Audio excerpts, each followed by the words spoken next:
Misteri hilangnya Atlantis akhirnya terkuak sedikit. The Echo of Atlantis, kota yang tenggelam bukan karena tsunami apa yang kau bayangkan saat mendengar kata Atlantis. Kota megah di bawah laut. Teknologi canggih.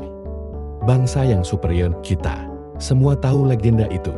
Tapi bagaimana jika cerita yang kita tahu hanyalah dongeng pengantar tidur yang diciptakan untuk menyembunyikan kebenaran yang jauh lebih gelap? Kebenaran yang mengatakan Atlantis tidak tenggelam karena bencana alam. Atlantis tenggelam karena keputusannya sendiri. Dr.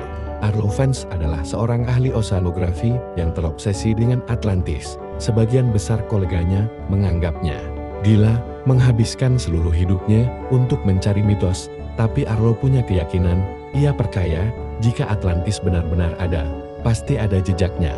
Petunjuknya bukan di dasar laut, melainkan di dalam mitos itu sendiri. Di sela-sela setiap kata yang diucapkan Plato, ia menelusuri setiap tulisan kuno, setiap bisikan legenda, dan ia menemukan sebuah anomali. Di setiap versi cerita, ada satu detail yang selalu disebutkan. Atlantis tenggelam setelah cahaya biru besar muncul dari laut. Arlo memimpin ekspedisi ke sebuah titik di Samudera Atlantik yang dikenal sebagai segitiga diam, area yang terkenal dengan anomali magnetisnya. Timnya terdiri dari para ilmuwan skeptis, tapi Arlo berhasil meyakinkan mereka. Ia percaya di bawah sana ada sesuatu yang tidak wajar. Mereka menggunakan sonar paling canggih, mencoba menembus kegelapan dasar samudra.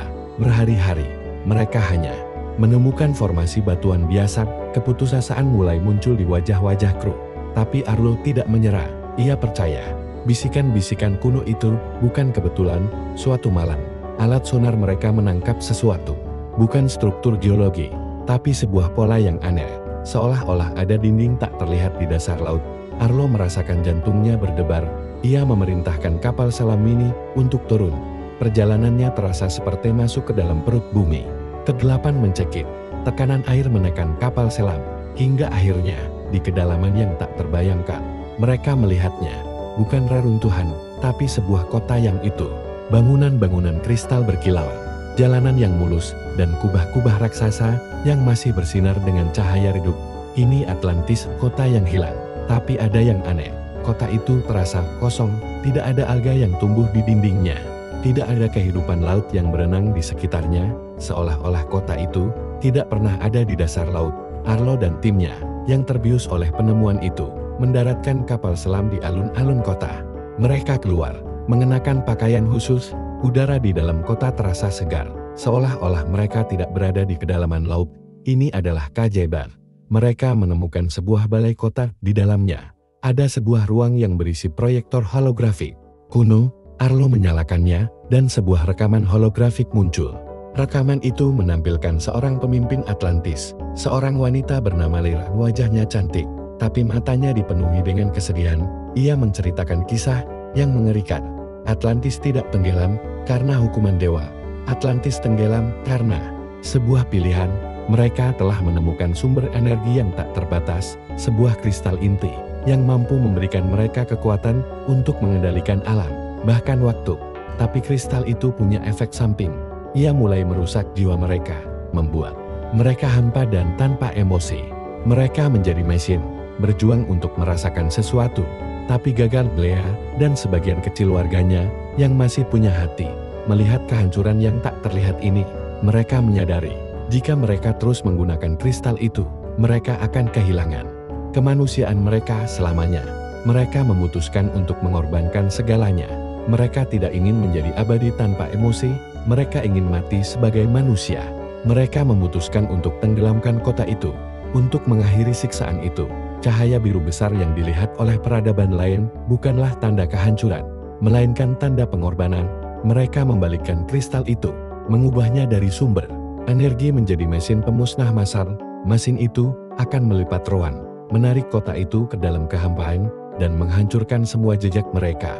Sehingga tidak ada yang bisa mengulangi kesalahan mereka. Tapi ada sesuatu yang tidak beres. Inilah twistnya yang akan membuatmu merinding. Rekaman holografik itu tiba-tiba berubah. Lyra, yang tadinya terlihat sedih, kini menatap Arlo. Bukan dari rekaman, tapi dari sebuah dimensi yang berbeda. Matanya berkaca-kaca, tapi tatapannya dingin. Kau pikir kami tenggelam? Tidak, Kami hanya memilih untuk pergi. Kami memilih untuk menjadi hantu. Agar tidak ada yang bisa mencuri sumber kekuatan kami, Dera kemudian mengungkapkan sebuah rahasia yang jauh lebih mengerikan. Kristal itu tidak merusak jiwa mereka. Kristal itu menyedot emosi dari orang-orang di luar Atlantis untuk memberi energi pada kota itu.